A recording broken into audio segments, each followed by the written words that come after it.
Hello, my friends. Jerry Rosa here in the Rosa Stringworks Workshop with this edition number 134 of Shop Talk. How is this different from my daily vlogs? Well, it's not very much different anymore, but it used to be quite different. We would always talk about musical instruments and how to work on them and how to fix them and all that, and you're still welcome to put those questions and comments in today's comment section of the video. Be sure to do that. And if you would, please, if you want me to talk about your comment or question or topic or whatever, be sure to put some question marks in front of it. We will try to go through some of the comments and things from yesterday's video, and we'll see what we can do about that. It was 48 degrees this morning here in the Deep Valley. And, you know, yesterday I started the vlog off with a Larry Cordell tune, Highway 40 Blues. Well, he's one of the best bluegrass songwriters in the history of bluegrass, in my opinion. Highway 40 Blues stands out among a lot of songs, and I tell you what, it's not a friendly tune to play. if you're wanting to be a jam buster, it's a great song to introduce into a jam session. Highway 40 Blues. But I love the song, and I didn't do a very good job on it yesterday. One of the viewers said they sent it to Larry, and I said, boy, that was a bad move on your part. He'll probably defriend you. He'll take you off the friend list. But anyway, because I didn't do a very good job on that. But that doesn't stop me. I'm going to do another Larry Cordell song here. Now, I just want to tell you up front that I changed the lyrics on this song out of no disrespect to Larry. I got to tell you the quick story first, and you'll understand why I changed the lyrics. This one is another one of his big hits, the Black Diamond Strings. And I had, despite the fact, and this just blows my mind, and it'll probably blow yours too. You'll think I'm some kind of idiot. Despite the fact that I was a DJ at the time, in other words, I had my own radio show in Rolla, and I was playing. It was a Saturday morning bluegrass show, and I had also filled in on another station for another DJ. Wayne Bledsoe, who also started Bluegrass Now, the magazine Bluegrass Now. He's the one that started that magazine, and he had another radio show on the college campus. Well, I would fill in both places or had my own show at the same time, and I still had never, I can't even believe I'm saying this, I had never heard this song, Black Diamond Strings. I was up in Jeff City, Missouri, at a bluegrass festival, and I heard this tall, lanky gal step up she didn't play anything, but she stepped up, and, somebody asked her to sing this song, and she did, and it blew my mind. I thought, this just brings back memories. It's one of the most important songs in my life. When I was just a little boy, I would sneak into my grandparents' bedroom, and I knew that he kept his instruments under the bed, and I would pull out the old fiddle and his old guitar, and when I would open the cases, the thing I remember the most was the at that time it was like a black velveteen box. I don't remember if it was in the fiddle case or the guitar case, I can't remember, but it was a black velveteen box, and it had gold lettering, and it said Black Diamond Strings. So here's my version of Black Diamond Strings. Like I said, I changed some of the words, at least in the first half, up to the chorus. After that, I think I left it the same. Maybe the tagline at the end, I think I changed, but just so you know, I'm going to play this in B. Might be a little high this morning to start off in B, but I'm going to try it. My first guitar was a loaner, an old friend my grandpa let me keep. Back when I was learning how to play just like the boys in Tennessee. And I'd sit up late at night and pick it until my fingers turned green. And I learned how to make her talk on them black diamond strings. My Uncle Don showed me 3 chords, and Larry Thomas taught me how to play. and he showed me the G-run that I'm still using today. I thought it surely must be magic, the way he made it ring. But he said there ain't no secret, son, it's just them black diamond strings. Now I don't know if they still make 'em, back then they were the best. And a good time didn't cost too much then, $2.95 a set. Back before I left Fay Ellen to chase my hillbilly dreams, all it took to make me happy was this old guitar and black diamond string. Now I've been to the mountaintop, I had my share of troubles too. If I could do it all again, Lord, well, I know just what that I would do.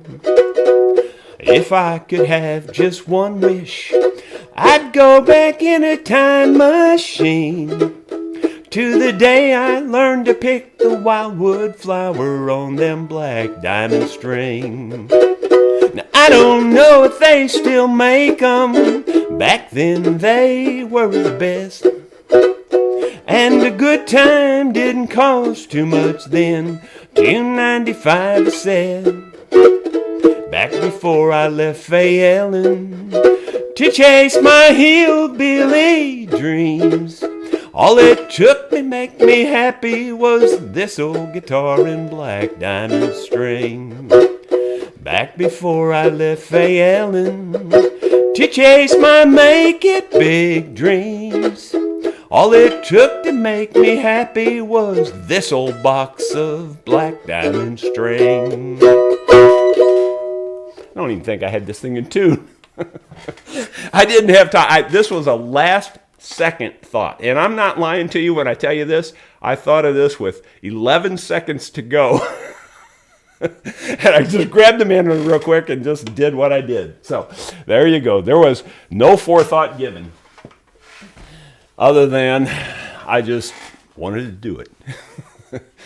My t-shirt today says, I don't have the time or the crayons to explain it to you. Another daughter t-shirt. And I believe that one was Rochelle, if I'm not mistaken. I think it was. I tell you, I'm getting in dangerous ground there when I say that, because it could have been Lisa. Either one of them. But they both gave me some really nice shirts. My subscriber count has made it to 97.1K. 97,000 subscribers and plus. And you guys gotta help me out. Doggone it. Get your friends to subscribe. If I don't beat JR to 100,000, he is never gonna let me live it down. He's never gonna let me live it down. I personally could care less who makes it first, if he makes it first or I make it first. In fact, I told him when he started his Homestead Horsemanship channel, and I was the one that told him to be sure to put the word homestead in the channel name. Anyway, I told him he would beat me to 100,000. I told him at that time, but he's not going to let me live it down. Trust me, he's just that way. So please don't make me live through this. Help me out. Get your friends to subscribe. Do something. I don't care if it's just somebody who never watches YouTube. Just get them to subscribe. I got to beat him to 100,000 or he's going to, it's going to be torture for the rest of my life. You think I'm kidding, but if you don't know JR, you would understand if you knew him. Mountain View, Arkansas. We're going to be down there jamming October 10th through the 9th. That's not right. October 19th through the 22nd. We'll be down there October 19th, which is a Thursday, through the 22nd. So be sure to come down there if you can and sit in and jam with us. And like I said, send me an email telling me you're going to be down there, and then I will return email, give you my text number, and then that way you can find us when we're down there. Yesterday, I think it was yesterday's vlog, I mentioned a few of the things I found when I did a real quick metal detecting search. Well, I pointed out this grommet, and I got to thinking about this last night, and I thought, that's not a grommet. That's a parasol end. That's the end of an umbrella. And it is. I knew I'd seen it before. I couldn't think of what it was, but that's what that is. It's an old umbrella thing. Let's see. The next thing, I just wanted to remind you to check out Yolanda's channel. Yolanda was the secret weapon that was on our last live show that we did with the band. That we do a live show with the band every last Thursday of the month. In other words, whatever that day is, it's the last Thursday of the month. We do a live show with the band. And Yolanda was featured on there. She did a couple of songs, did a real nice job. She's got her own little channel on YouTube. I say little because it was like 50 people when I first saw it. And she's over 500 now. And I think she has to get to 1,000 in order to monetize her channel. So guys, help her out and go over there and subscribe to her channel as well. You're going to hear some fantastic singing. She's got several new songs out. Be sure to go over there and listen to them. There is a link in the description of this video, so be sure to go over there. The next thing is also another shout out to Caleb Mills Guitars. Caleb Mills Guitars on YouTube. He was my former apprentice, and he has taken over the deer antler saddle business. So he has all of the deer antler. I don't do that anymore. Anyway, so be sure to check him out. There's a link in the description on that also. If you're looking for deer antler products, he's your man. Let's see. The title of this video, I think, said something about a shop tour. So take a look at this. Well, I'm not completely finished, but this area is looking organized at least. You can see I've got the bottom section from here. Well, actually from here down is oils and grease.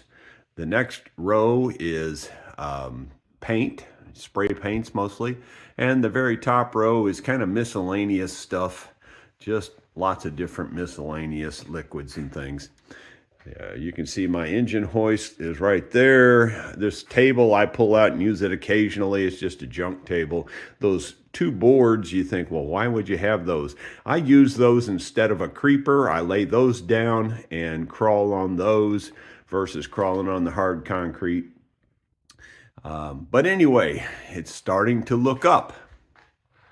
Then if we go over here to the shelving area, you can see I've got it pretty well decked out. I showed this a little bit, but it's even more decked out now. Most of the stuff on top is stuff I probably will never use.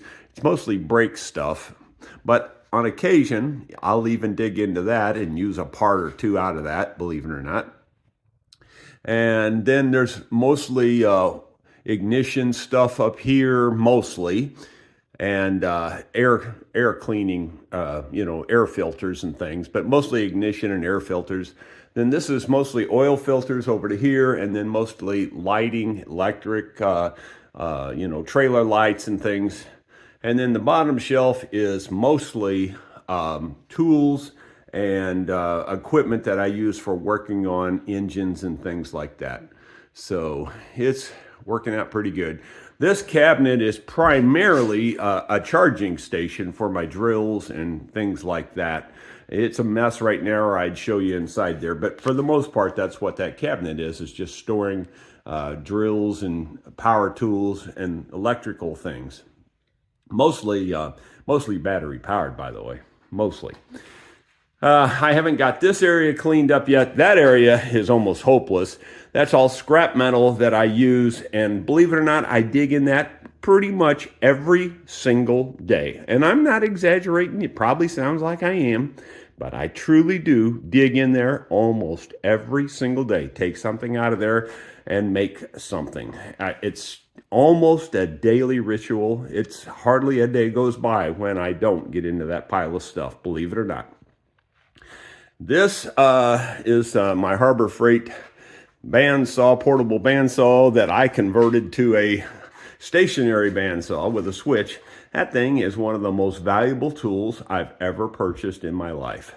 It's really, really noisy, really loud, but It cuts like butter on steel. It's just awesome to be able to cut steel, odd shaped steel especially.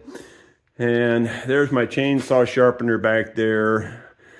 This little cabinet, again, believe it or not, has a lot of scrap metal in it. These are mostly little flats. I don't know if you can see them. Mostly little flat parts that I can go to and find flat little parts. This is mostly round parts, longer round parts. But it's all steel type stuff. And then the other drawers have other stuff in them. But there's little things like that that are just everywhere in this shop. These are all miscellaneous kinds of parts and things. And I go to this dang near every day. It's amazing how often. My shop press that you can see here. This tool cabinet was the tool cabinet that had all my plans and binding and all that in there, and I brought that in here, traded it for the charging station that I put in the wood shop there behind my chair where you watch me on camera, or where you're probably watching me right now. And of course, my metal lathe. My goal today is to finish cleaning up this bench and to finish cleaning up this area and get all the junk off the floor. There's still just lots of junk laying around. Yeah, I've already spent a day and a half in here, and I need another full day. There's no doubt. Because I try to be really organized. As you can tell, most everything's really organized. This is another section that I get into pretty much every single day. Every day. It's truly amazing how often I get into this stuff. This is my welding station area, this steel table. It isn't much by most welders' standards, but I got to get it cleaned up yet today too. So there's a lot to do in here yet, and I just got to get it organized because it's been really hard working in here lately. Yeah, and I'm not exaggerating about how often I get stuff out of those things that I was pointing out there. You would be amazed. It's an every single day ritual, making something, building something, fixing something that's broken. If for no other reason, you could spell it S-U-E. My wife, she's always got something going on, and even if it could just be a broomstick, but there's some reason I got to get some part somewhere to fix something. There's just always. It's amazing. It's like just constant. And anyway, and that red cabinet that I showed there that was closed, I didn't show it, but that had all lathe tooling in it. That's what was in there. And that little Harbor Freight bandsaw that I showed you, I was going to tell you there that on that, the Harbor Freight blades are the best blades. I'm not kidding. I bought Starrett blades at least. Now, they could be knockoffs. I don't know. At least the packaging said Starrett, and it looked like the Starrett logo and everything. Those blades suck canal water. I mean, they absolutely were total crap. So I hope those weren't the real Starrett company blades. I hope they were knockoffs. These Harbor Freight blades, zip right through, boy. You don't have to buy the expensive blades. Just get the Harbor Freight blades. They're awesome. I'm telling you. If you have a metal shop and you don't have a metal bandsaw, buy that little sucker, set it up like I did. You'll thank me. Okay, the next thing. I think I mentioned in the title, charging station. I've got a couple of surprise videos here yet too, but right now we'll go to the charging station.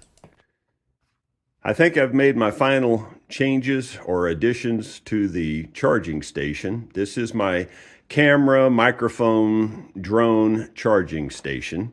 And if we lift the lid, you can see all the stuff in here, and you've seen all this before, I believe. But I just added this, and this charges 3 GoPro batteries, and this camera is also charging a battery. So I'm charging up 4 GoPro batteries, and trust me, with the darn GoPro, you need 4 batteries. The doggone thing holds charge about, you can hold about 2 breaths, and then you're out of battery. Oh, I'm serious. It's pathetic how quickly it runs out of battery compared to other things these days. Yes, GoPro, I say it. I'm looking directly in your eyes. you should be ashamed. You should be absolutely 100% ashamed of your product. Most people will go, well, my GoPro works great. It takes great pictures. It does. It takes wonderful pictures. It takes wonderful pictures, but it lasts 15 minutes. Ridiculous. Absolutely ridiculous. I just get started, out there on a project and the battery's dead. You have to understand when you're filming outdoor projects, unless you run back to the camera every second and turn it off, there's a lot of film or, video that gets cut out, gets edited out. In fact, I would say 2/3 of it gets edited out. You only see about 1/3 of the actual video.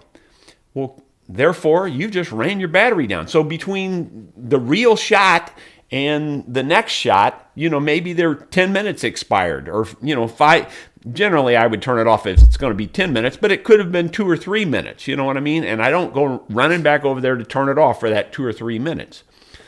I mean, that's all you'd get done if you just ran back to the camera, turn it off, turn it off, turn it off. It just ridiculous. It's absolutely, completely ridiculous. It takes the best video of just about anything out there. It really does a great job at what it does. It just doesn't last very long, which is just pathetic. Absolutely pathetic. Okay, here's little bonus footage. My friends, we're just outside the shop and I'm showing you this walnut tree. This is a unique walnut tree. It's called a butternut walnut tree. And my son says that these are more endangered. I don't know if that's true or not, but I would assume it is because these are the only two I've ever seen in my whole life. Let me see if I can show you their walnut. Here's one right here. I'm pretty sure I'm gonna clean it off here in the gravel because that hull is stains your hands really bad. But maybe if I can get the hull off, that's what I want to show you is the nut. There we go. Notice how this nut is elongated. Most of them are almost perfectly round. So these are a little different. They taste about the same to me. Lots of people swear these taste the best, but honestly, I can't taste a lot of difference in them, and you know me, I have very sensitive taste. But anyway, I've collected and eaten both kinds because we have both kinds here on the farm. Yeah, there's a lot of people make a big deal out of those butternut walnuts, and honestly, those are the only two butternut walnut trees I've ever seen. Maybe you guys have them. Put it in the comments if you've seen them or heard of them before. But their nut is, I can hardly tell any difference. I mean, even the nut size is about the same. Even though that shell, the hull is much longer, the nut itself is not a whole lot different. I might, if I really had them all down and compared them, I might see some differences. But honestly, just a casual look at them, they don't look much different at all, other than the length of the shell. And here's another little tidbit. This is a, excuse me. Those of you who watch all the vlogs and everything, you'll remember when we had problems putting up our hay. You can see out there in that field, the hay is kind of rolled up there. We were getting ready to try to push it into the barn. Well, you can see the storm behind us there, and our rental retreat person, Clyde Hughes, was here, which I think he's Clyde Lewis in the comments, and I think I see his comment down there right now. Clyde took this picture while he was staying here at the rental retreat, and he thought that almost looks like a tornado, and I kind of don't too much disagree. That kind of does sort of look like a tornado. If you kind of look like it, looks like it's funneling down toward the ground back there.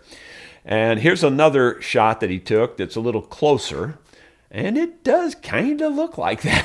The wind came up really, really strong. I mean, the wind came up really strong, and in fact, it was blowing through the building I was in, and the hay was. We were in that outdoor barn, and the hay was just blowing through the barn. I mean, it was really blowing hard. But I wasn't looking around for a tornado. And maybe I should have been. So, Clyde, thanks for those photos. I appreciate them. And anyway, yeah, that's why the hay got ruined. It got rained on, and then we thought, well, we'll try to salvage it. Like I said, horses, you got to have pretty much pristine hay. They're picky to begin with, and then secondly, if there's any mold at all, horses get sick. Cows will still eat it. I mean, like even after it got rained on the second time, you probably could have salvaged it for cows, but for horses, that's not such a good idea. So anyway, we ended up putting most of that hay in a compost pile. We got to save about a third of it. I'm having a ringing in my ear. I do have tinnitus, or tinnitus, some way some people pronounce it. Either way. This is not an English class, so if you prefer to call it tinnitus, fine. I call it tinnitus. Let's look at the comments. Trevor Barrett was the first one to check in from Newfoundland. Well, welcome, Trevor. Howdy, I guess, is the username. Good morning from Norway. Well, that must be Newt, but anyway, I don't know. It looks like howdy is the username, so I guess it is. But anyway, Norway, that's pretty cool. Ken Solo is there. He's got a question. It says, Jerry, what is your favorite wood to use in an acoustic guitar body for great tone? Well, I would say, Ken, you probably haven't watched a whole lot of my guitar building videos because I pretty much always use Padauk. Do I think it surpasses everything out there? Probably not, but it's really, really good wood. And it's overlooked. It's easy to get. You can get it when you can't get the other woods, and I can't think of those right now, rosewoods and things like that. But I prefer the harder woods. Now, a lot of people do prefer the mahogany sound, but I prefer the rosewood sound, which is what you get with the Padauk. Padauk it's kind of, I believe it's in the rosewood family, if you will, or at least it's very, very similar. It's very hard, very dense. I mean, it's super hard, super dense. And when you pick it up and tap on it, you just hear it go tong. You can just hear it ring. Matter of fact, I can prove that to you.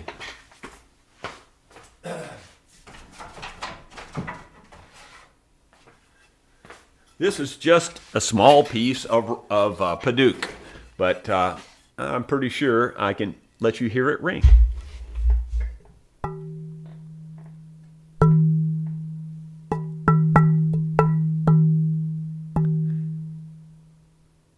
That long.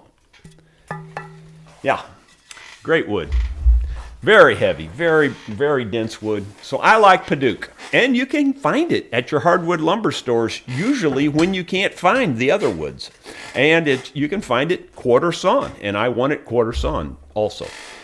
So good question, but that's pretty much it. And then he goes on to say, the reason I asked because I have never seen a horse riding in a tree and just recently found out why that is. It's because horses are really good at it.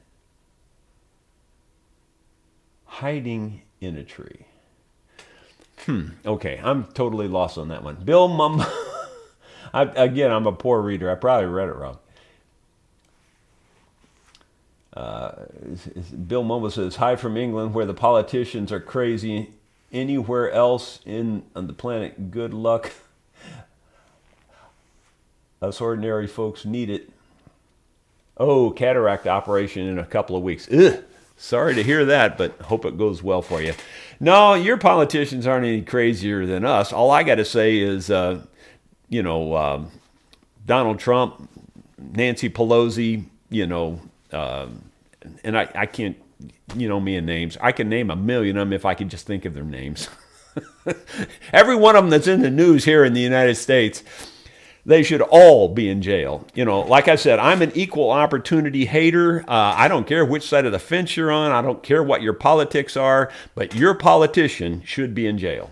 That's what I say. There you go. I would just prefer they all leave me alone. That's really my big preference. Just leave me alone. Let's see. Zappa says, who would even expect it? I'm not even sure what that's about. Maybe he's talking to somebody else. I don't know. Trevor Bartlett says, good morning from, well, he said that earlier, so he said that twice. Clyde Lewis says, top of the morning. Christia Thomason says, good morning from beautiful North Carolina. Bill Roach was there. Those are all before we went live. So since we went live, here's Clyde Lewis. He's the one that took those photos. Jerry, that retaining wall looks so good. I was wondering how you attach the capstones to the top. I used specific gravity. That's really all I did, Clyde. I know that most people glue them, and when I built that giant retaining wall behind the house, that's like 20 feet for sure, if not longer, and stands up really tall. I had the glue for those. I purchased the glue for those and didn't use any of it, and that was almost exactly 10 years ago. None of it has moved. I don't think you need the glue. So I just use specific gravity. Anyway, that's all I've done. And if I find out I need to do something different, I can always glue it if I need to. Michael 2X says, hey, Rosa Meister, I love all the farm videos. Thank you. Well, you're sure welcome. And let's see. This thing scrolled up on me, so I'm trying to find where I was just at. I see Carolyn Fike there again, Bruce Hines, upstate South Carolina, and moving down. Clyde says he remembers the green fingers from the Black Diamond strings, I'm sure. I do too. They really were... Yeah, people used to do all kinds of things to those Black Diamond strings. Do you remember that? That some people would take them off their guitar. Now, this was, you got to remember, back in the 60s, people didn't have the money they have now, and things weren't available as easy as they are now. And people would take them off their guitar, put them in a pot, and boil them on the stove, and then put them back on their guitar and claim that they just gave them new life, and all that. And I don't know, maybe it did. I don't know. But they would do all kinds of things like that. There's Newton Horn. That's Bo Horn. Let's see. He says, good morning, Jerry. Back years ago, I used Black Diamond strings. Later, I used flat wound silver tone strings from Sears. And they were probably made by the Black Diamond Company, or the same company that made those Black Diamond strings. And Christia says, maybe you need a secret weapon, Clydesdale, to grow my channel. Yeah, Christia, you're probably right. That would probably do it. Yeah, if I had my own Oliver here, and especially if I could teach Oliver to swim on his back. JR takes him swimming, but I haven't seen him swim on his back yet. So anyway, I used to, I know you've heard me say already, but I grew up on a horse ranch. My dad had a lot of horses, which is where JR gets it from. He got it from my dad, his grandpa. And, I used to teach horses to, not only the same things that JR teaches them, the gait, the foxtrot gait, the walk and the canter and all that. And I won a lot of shows, won a lot of horse shows. In fact, I was probably the richest kid around in those days. You got to remember, this was in the 60s. And I think I started riding professionally when I was like 12. My dad sold, again, one of my horses was called Rockaway Rock. That was his name.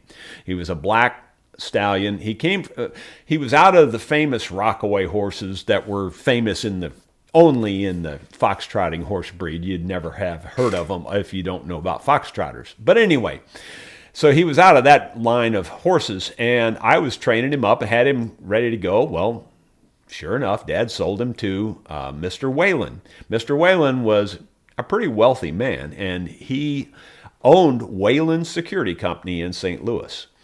And Mr. Whalen was just the nicest guy. You know that old wealth. Those people were so nice. I mean, they were just so nice. I could tell you stories all day long about how nice those kinds of people were because we lived right in the middle of them. We lived in town and country. We lived in an old farmhouse, and all the people around us were just filthy rich. I mean, seriously telling you, they were filthy rich. They had, 8-car garages, tennis courts, indoor outdoor swimming pools. I mean, it was just amazing. Butlers, maids, the whole bit. So I grew up around all that. Didn't have any of it, but we grew up around it. Well, so Mr. Whalen, he just lived down the road from us, actually. He bought that horse, and then he learned to ride and all that, but he was, a total amateur at it. And he paid me to ride that horse and train it and keep it going and show it. And every single time I would win first place, he would give me $50. Now, back in the 60s, that was a lot of money. That's probably like $500 today. And he would give me $50, And then he'd take me out to eat at Luigi's. And, me with my stupid taste buds, and nobody even knew that I had these stupid taste buds then. They just thought I was a picky kid. I'd be going to Luigi's and order a hamburger. Luigi's was a very plush, very posh restaurant, one of a high dollar. I'm sure I cost him $100 for a hamburger.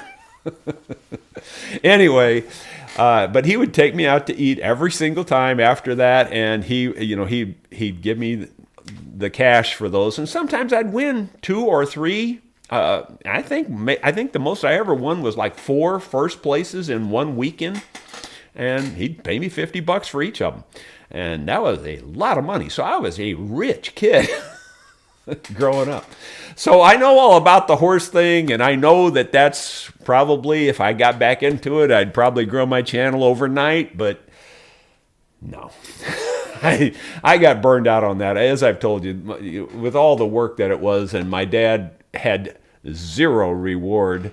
The only reward I got was the back end of a stick. So anyway, so I probably won't go to that route, but I totally agree with you, Christia. It would probably work if I got a secret weapon Clydesdale and then taught him some tricks or something. Yeah, I used to teach them all kinds of tricks. I had them doing every kind of trick you could imagine. They're standing up on a small little box with all 4 feet. They would put their feet up on my shoulders and stand there, and they would do it without really hurting me at all. I was just a kid, and they would do that. And I could get them to kneel down, lay down, roll over. Pretty much anything I wanted them to do, they would do. So anyway, Bob Geddes is the next one. It rains just the same in Missouri as it does in old Idaho. Yeah, pretty much anytime you cut hay, it's going to rain pretty much. That's a fact.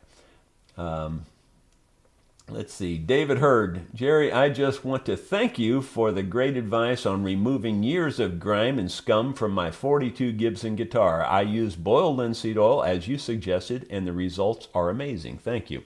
Yeah, I do that a lot. I know it's not billed as a cleaner, but you'd be surprised. It kind of cleans things, too, if you put it on there. And you rub it in, you rub it in real good, and then you wipe it all back off. And the wiping it off is critical. You want to wipe it off clean. And again, I do that especially on old finishes. The finishes that you think, God, this thing just needs to be refinished. Before you try the refinishing, wipe it down with boiled linseed oil and see what you think. Even on old furniture, try it and see what you think. I think you'll go, wow, I like the look of this. I think I'll just leave it like it is. You'll be surprised. Paul Lanier. Jerry, my shop/garage is always a disorganized mess. Family complains to me, but every one of them and neighbors and friends come to me to solve their electrical or mechanical woes.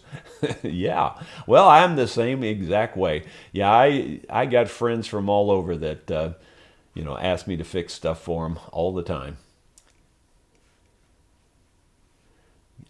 Blackjack Guitar. Good morning, Jerry. And let's see. He's got a question too. It might be time to teach Sue how to repair what she breaks. Well, then she'd be breaking my tools. And now that's we're talking divorce there. Don't break my tools. Anyway, let's see. Clyde Lewis, Jerry, can beeswax be good gentle polish for older guitar finish? By the way, my buddy makes his wife fill out a form to borrow his tools. Fill out a form to borrow his tools. And they're still married. Yeah, that's about where I'm at. I'm telling you, you wouldn't even believe all the tools I buy all the time, and they just go missing. Now, I'll admit, I do it. Some of it I lose myself, but I really do think my son JR and my wife Sue think they're just disposable. Use once, throw away. I seriously think that. Rick Curtis.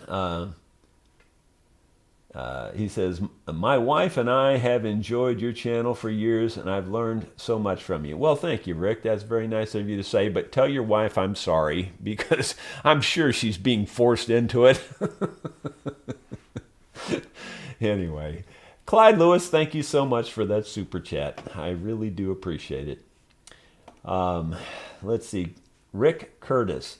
Jerry, I think you would enjoy watching Jennifer Delaney. She is amazing with a recurve bow. She calls her YouTube site Freedom and Feathers. Yeah, I'll have to check her out. That would be cool. Yeah, I for years I shot totally instinctive. I never used a sight, and I killed a lot of deer with a bow instinctive. I couldn't even tell you how many. A lot. And I think my first one, well, I've probably told this story already. Well, and I'm sure I have, but I'll tell it again because it's been a long time since I told it, I think, and there's a lot of new viewers. But I got interested in archery when I was, I don't know, 12, maybe 13, something like that. Well, and probably a little older. Yeah, about 13. I was in 7th grade. Isn't that about 13?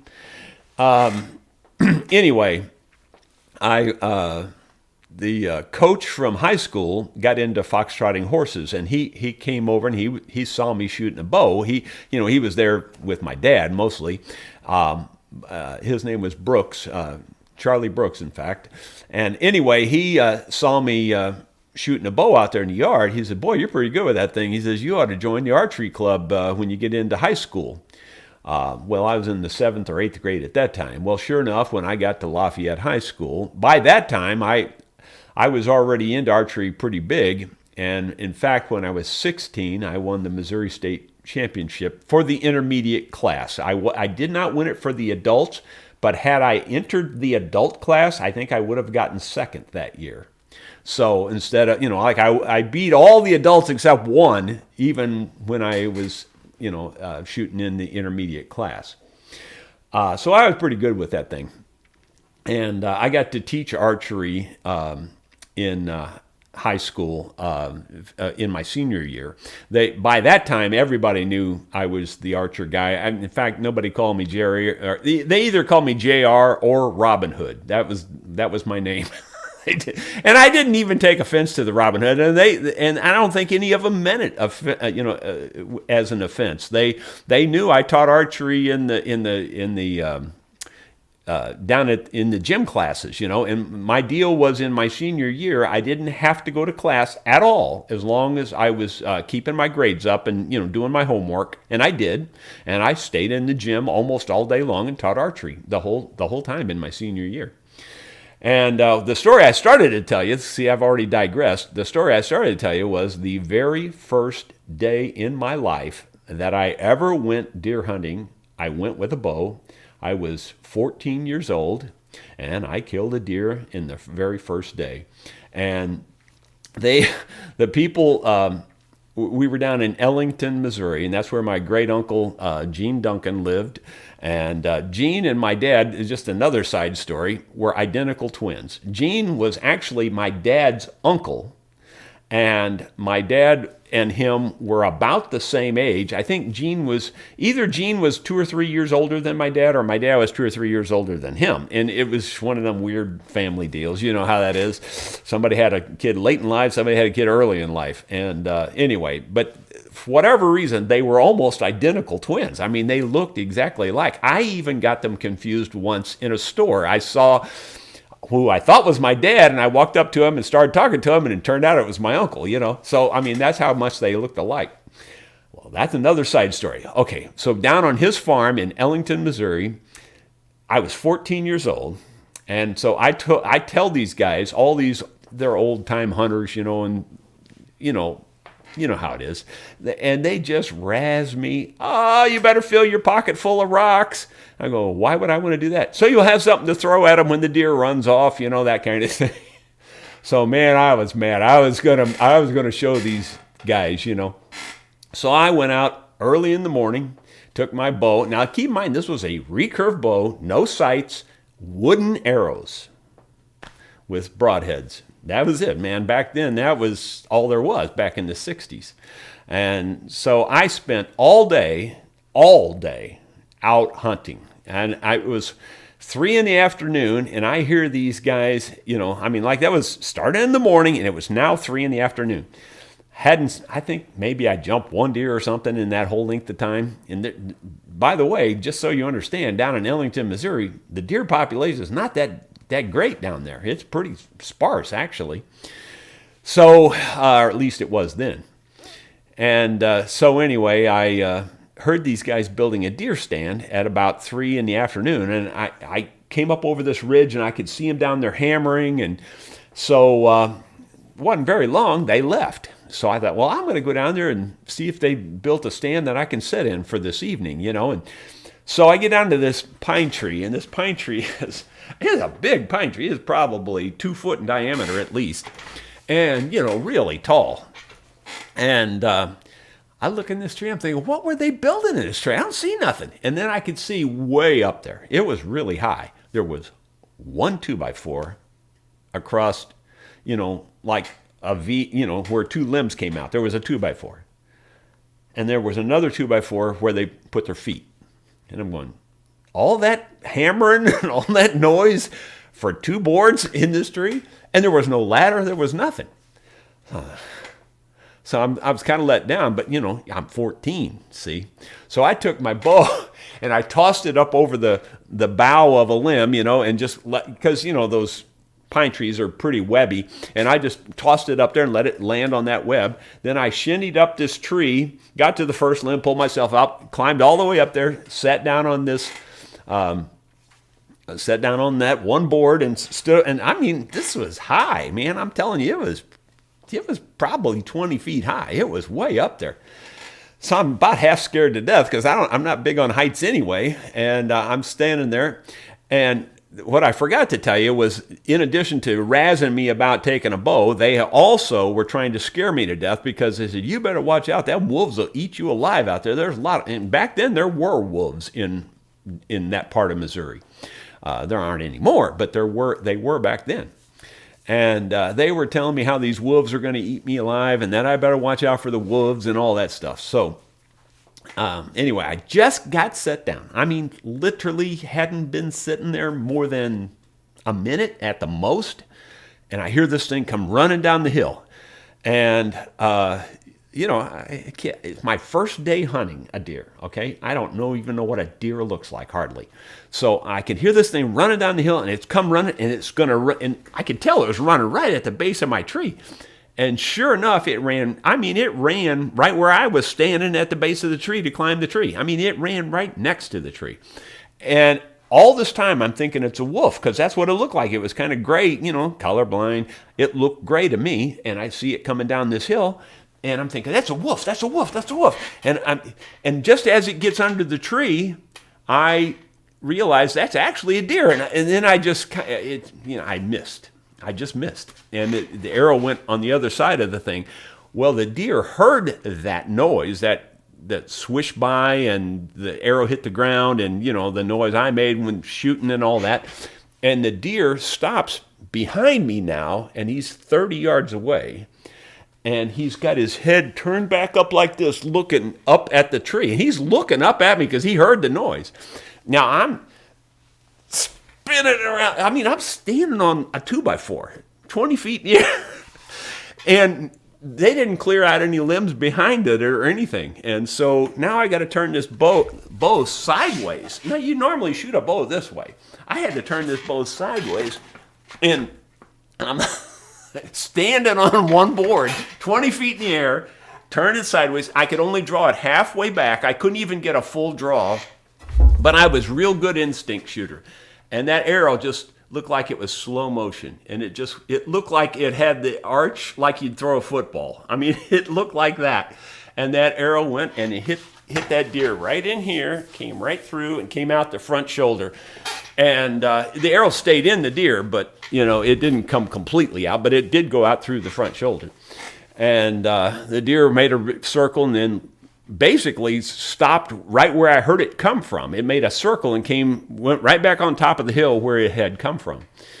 Well, I didn't know nothing about deer hunting, but I was excited, and I got out of that tree in one big hurry. I think I got, I shinnied down as far as I could, dropped the bow on the ground, and then got to that last limb, which was probably 10 feet in the air, and I just jumped and landed on the ground. Then I took off running up the hill to where that deer was.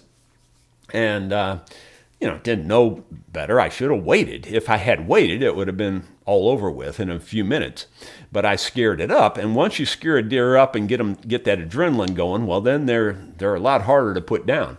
Well, he took off. I didn't have a chance for a shot or anything. But I saw where he had been laying there, and there was bloody leaves. Well, I knew these guys weren't going to believe me. So I picked up a few bloody leaves and went to the house. And the house was it really wasn't that far away as the crow flies, but you had to go over a mountain and then back down. And I probably fell down 5-6 times running through. I was so excited. Anyway, when I got there, they didn't believe me, and I pulled out my pocket those bloody leaves and showed it to them, and they finally believed me. And then we went back there and we retrieved the deer. And then they all thought I had poached it, see, because they didn't even know there was a bow season for deer. They didn't even have a clue. And I'm not exaggerating. They did not know at all. And I'm trying to explain to them, no, I've got a tag. I've got a license. We can check this in. No, we'll get arrested, that kind of thing. I said, and finally I convinced them. So we went to town. We had to find the conservation agent. We found him eating at a restaurant. He was eating, I think it was the next morning when we checked in, he was eating breakfast. And he was pretty impressed that I had shot this deer with a bow. He says, son, as far as I know, you just killed the first deer ever killed in Reynolds County, Missouri with a bow and arrow. He said, and that was the conservation agent. So anyway, that's my story. I digress. Sorry, but it didn't cost you any more. There's 162 viewers that just heard that whole long thing. I'm sorry to all of you. But it's fun to relive those memories like that. It was just pretty cool. And then after that, with instinct bow, I shot just bunches of deer over the years. I couldn't even tell you how many, a bunch. Because you used to be able to get 2 deer per season with a bow, and most years I got 2. Anyway, moving on. Let's see. Songs Homestyle. Can you close the lid of the red toolbox behind you? There is a reflection.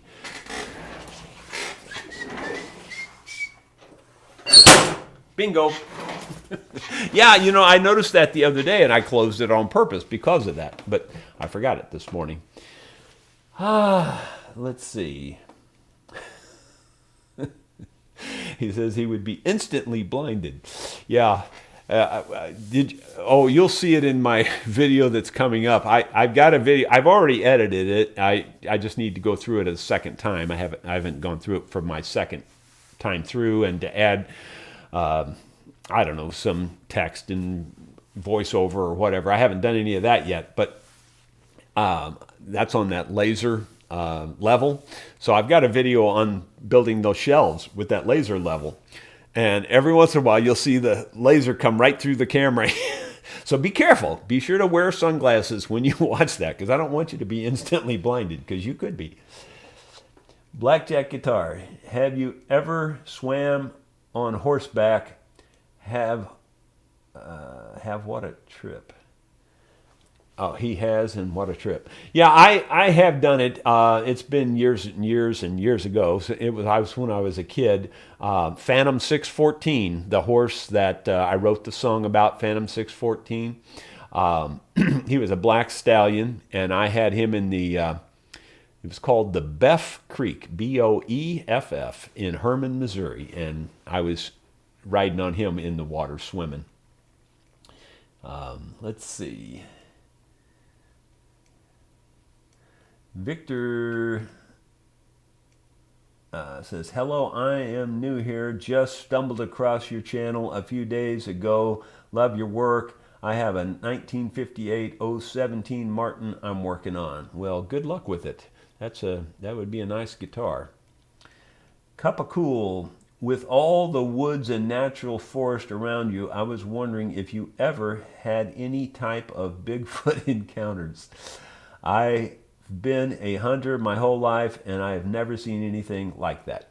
I honestly, up until the time I started playing music, which I was about 30 years old, and you heard me say the very first day I ever went deer hunting, I killed a deer, I was 14.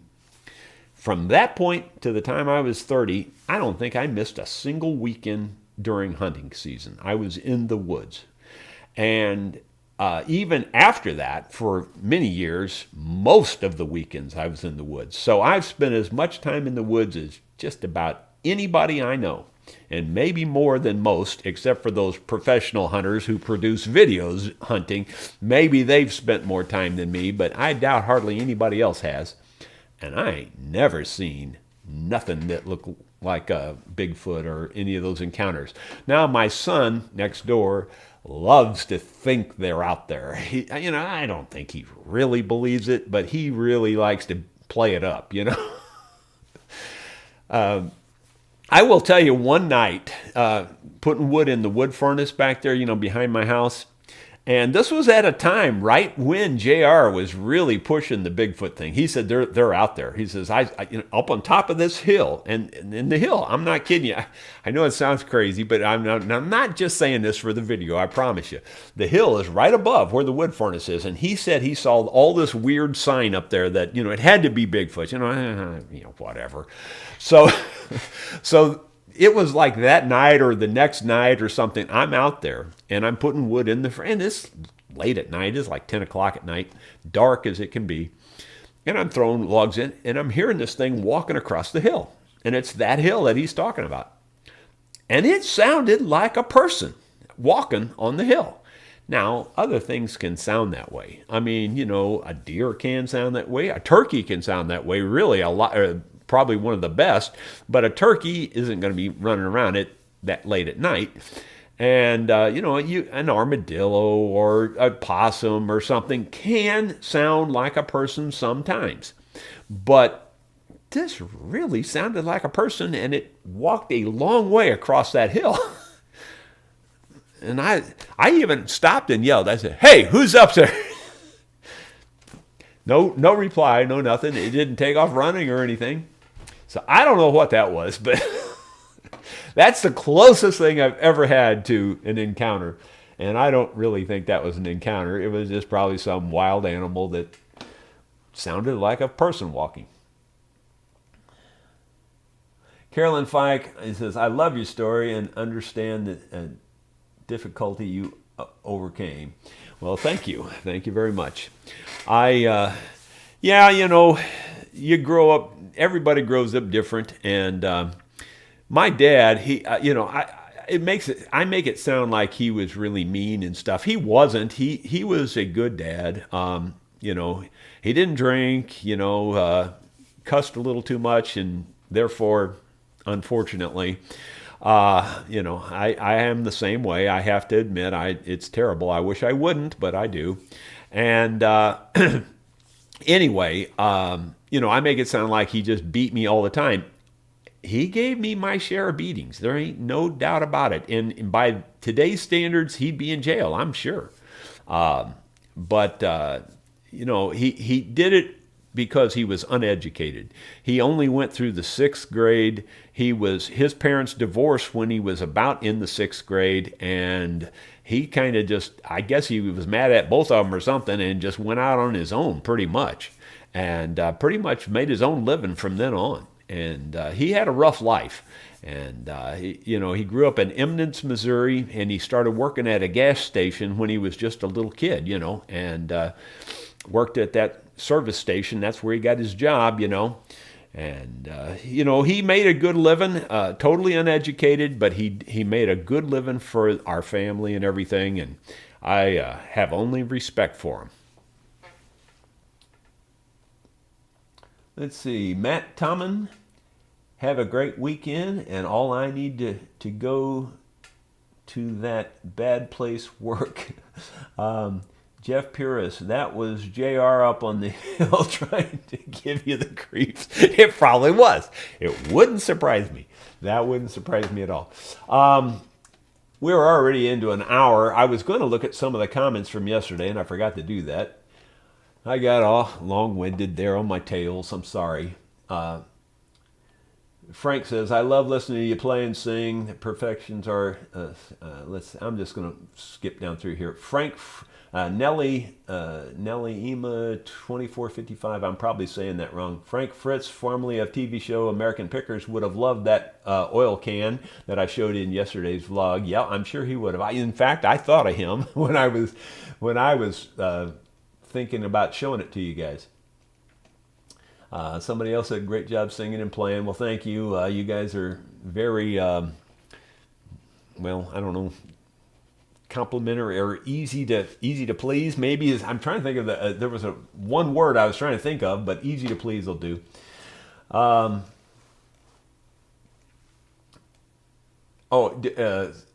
Let's see. Ernest Vin 8291 says, are you still sending plans for your table, sander, heater, bender, those kinds of things?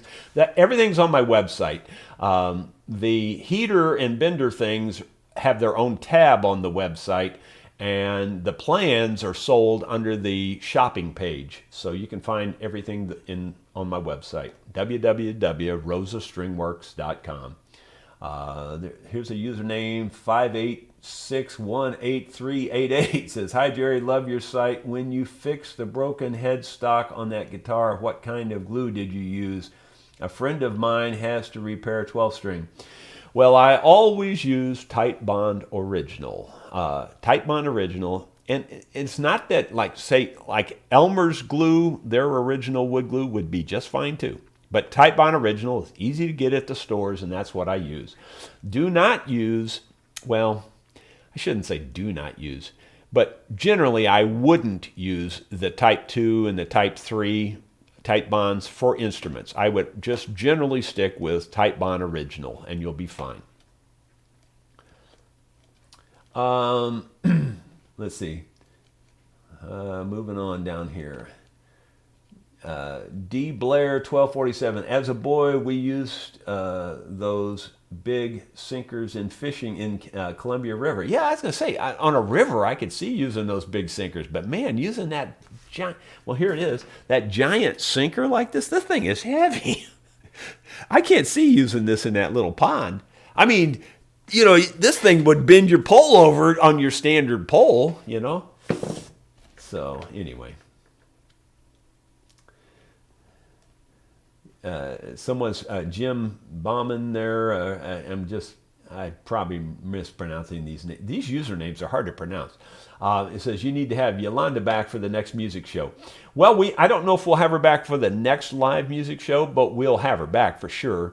And I think on the next live music show, I have a guest coming in. I think it's Fiddle Girl. That's what I always call her. Gina Huizinga is her name, and so she'll probably be there on the next live show. I think she will anyway.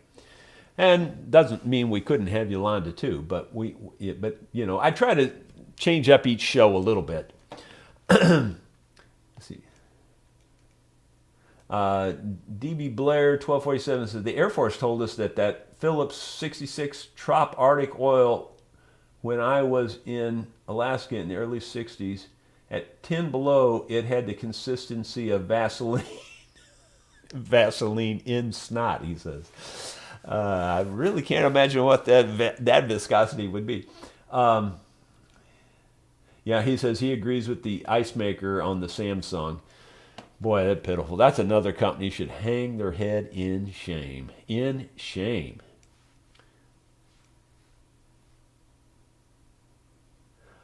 Yeah, I'm such a poor reader. I read this 180 degrees wrong.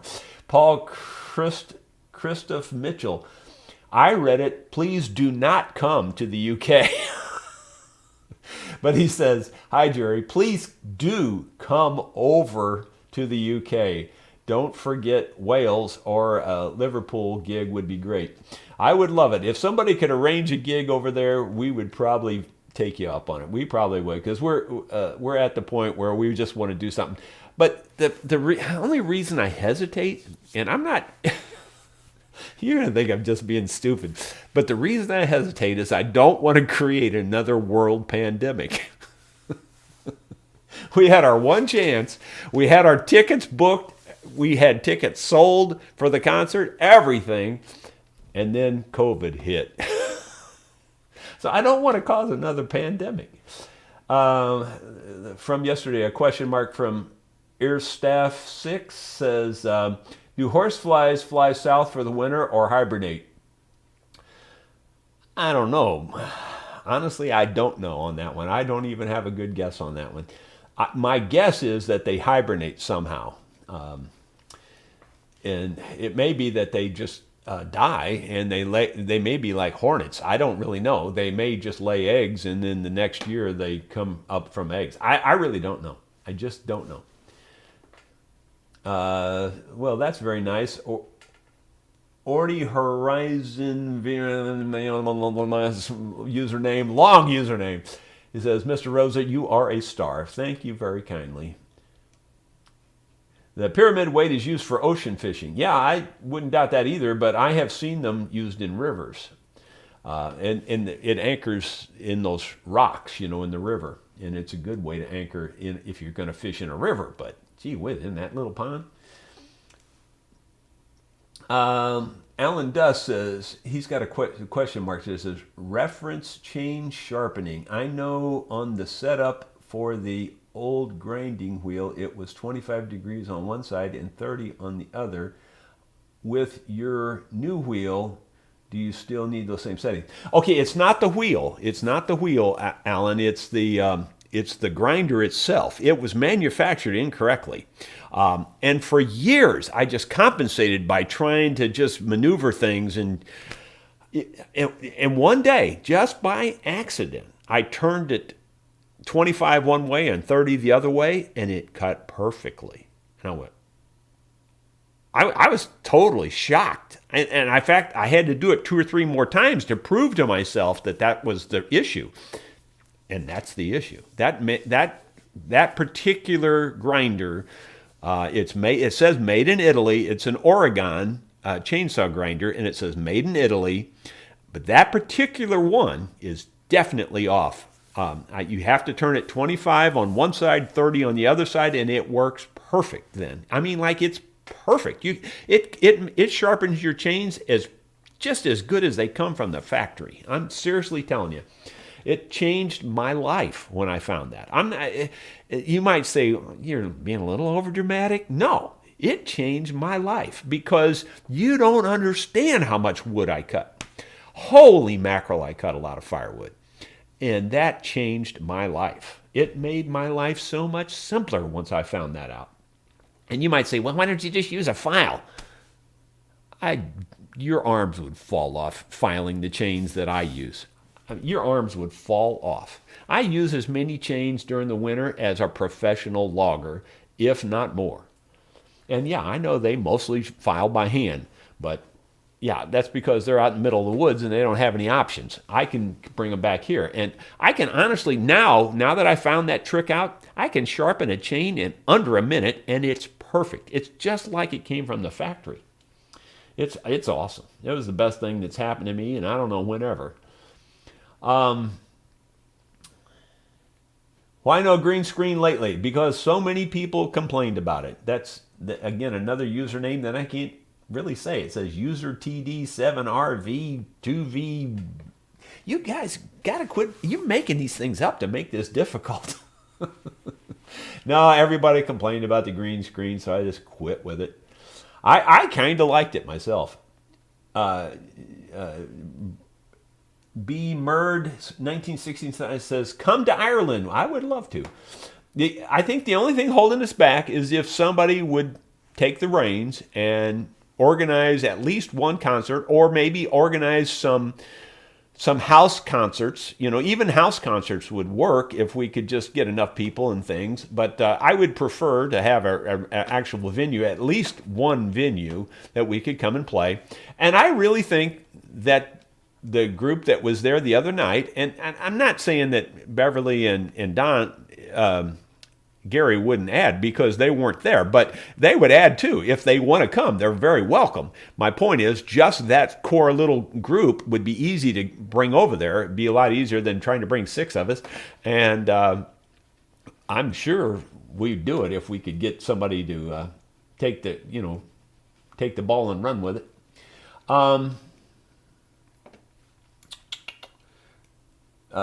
Warren Kimple says, soak your hands in hot water as you can stand and they will limber up. Yeah, you're probably right on that. I don't disagree with that. That does help.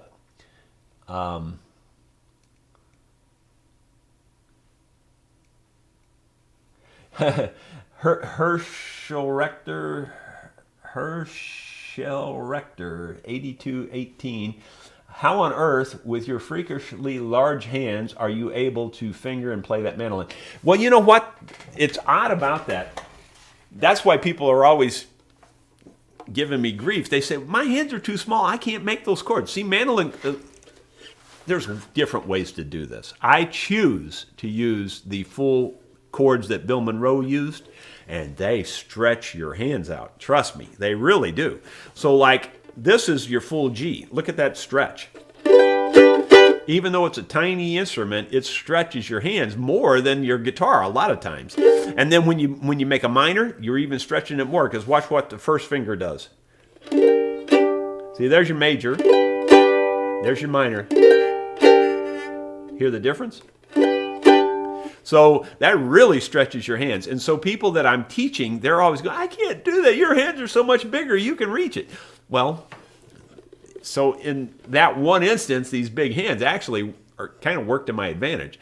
But it's also, just in case you're struggling with that, it's also important that you get your hand in the right angle. Let me show you. Like, so many people try to play a mandolin and they get their hand around like this. You can't do it like that. You got to let it come across this area of your hand like this. You let it run across like that. Then your fingers are in the right angle to match the neck.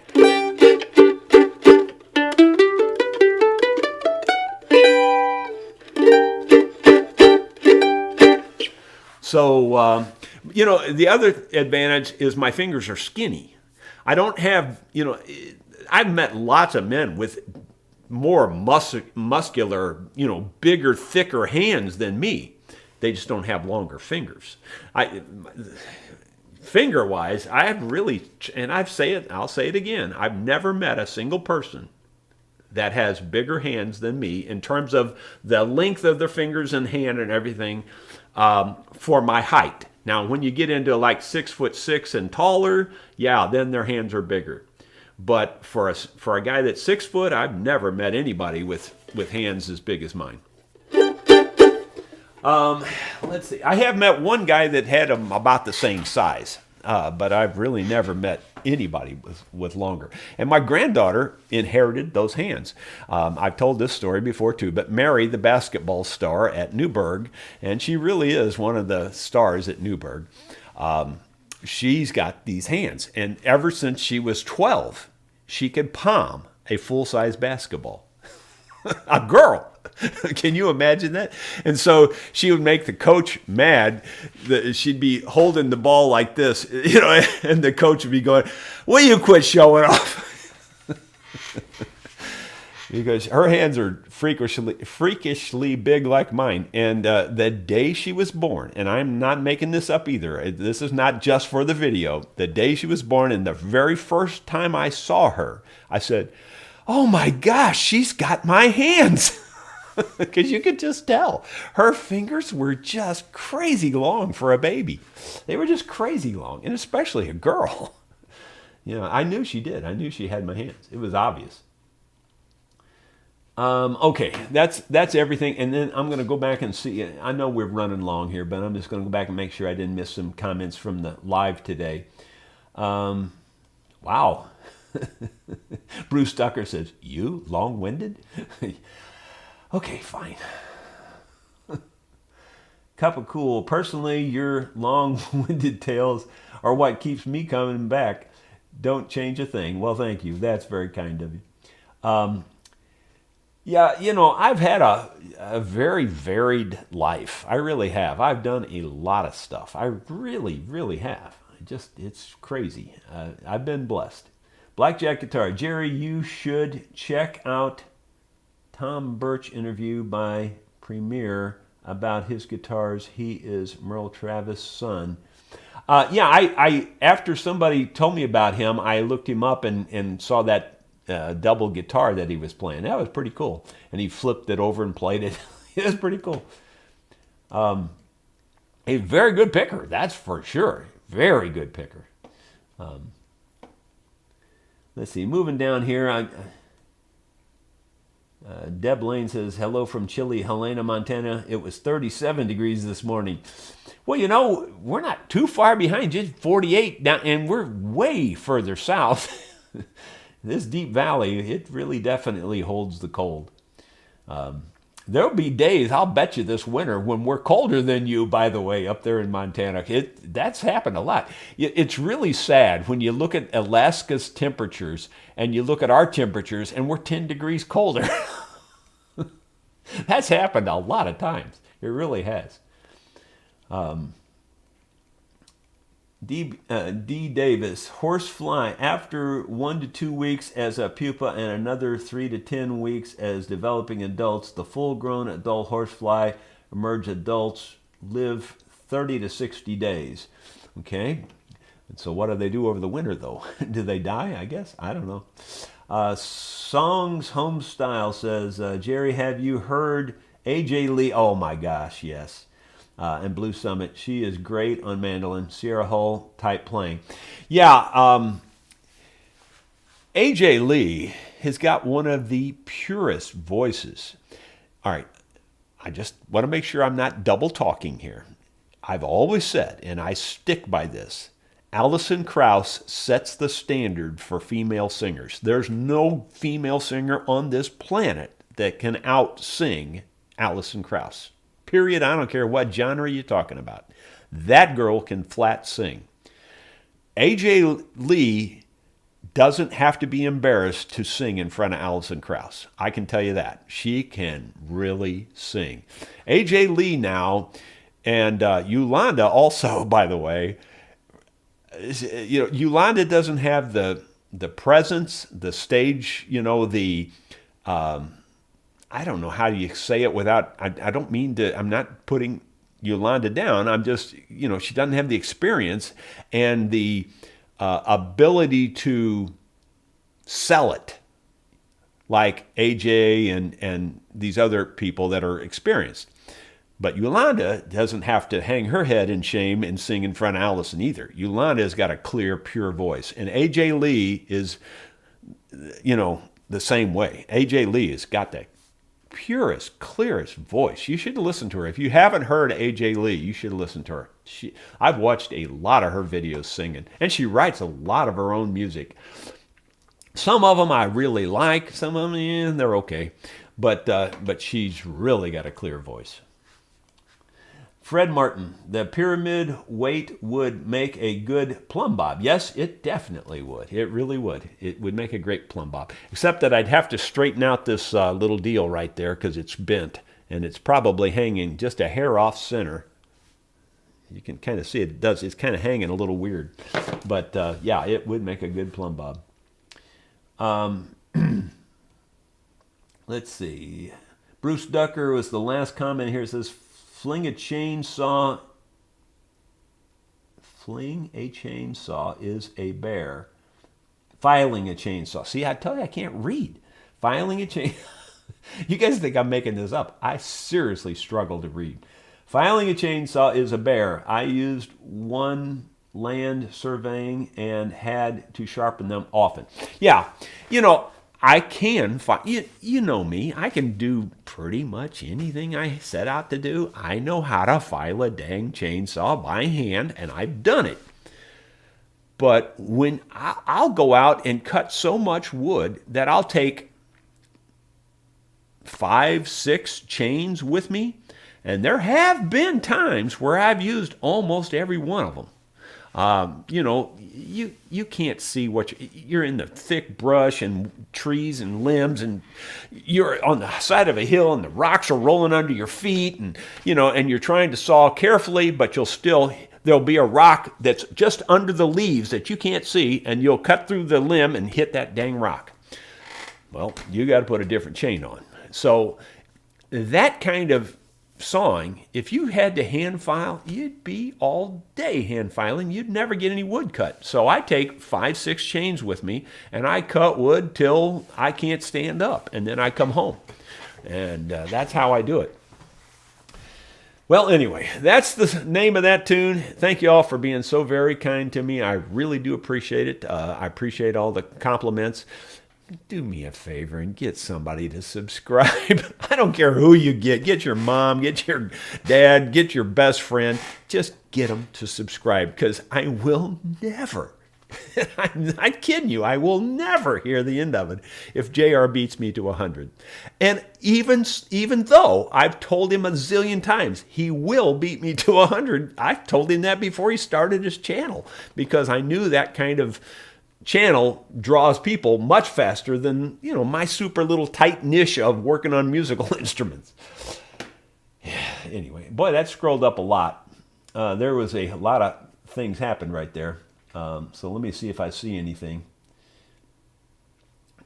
Any tips on dealing with arthritis in the hands?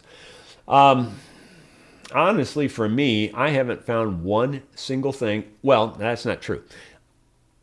There's 2 things that I do, and I'm not saying they'll work for anybody else, but the meloxicam helps. It knocks the edge off. Nothing else does. I've tried a gazillion other things, and not one thing does that much for me. And I do not have, and I'm not lying to you when I say this, I do not have the placebo gene. I can't make myself think something's working when it doesn't.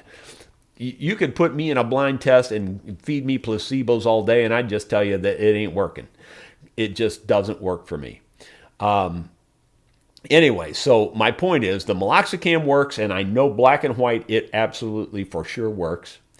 That works for me. And then the other thing that works for me, and it doesn't fix it, it just relaxes it, is the vibrator. I put the vibrator on my hands before I play, and it definitely relaxes my hands, and I don't get them cramping up and hurting when I play. That's the only 2 things I found that work at all. The creams, I've tried a gazillion of them. And while I have found some things that were nice, I mean, like some of them, you know, feel good and oil, and you get that heat, and that heat sensation feels good. It doesn't stop the pain, though. For me, it doesn't do anything on the pain. So I found a lot of neat products, but if you really ask me what works, those are the only 2 things that work for me. And that's it. Nothing else. Not one thing. And I've tried a bazillion. I really have. So thank you guys again for being so nice. We will see you soon. I will get a video out yet today on building those shelves with that laser level, and I probably will try to get some other kind of video out later this weekend. At least I'll try to. Thank you.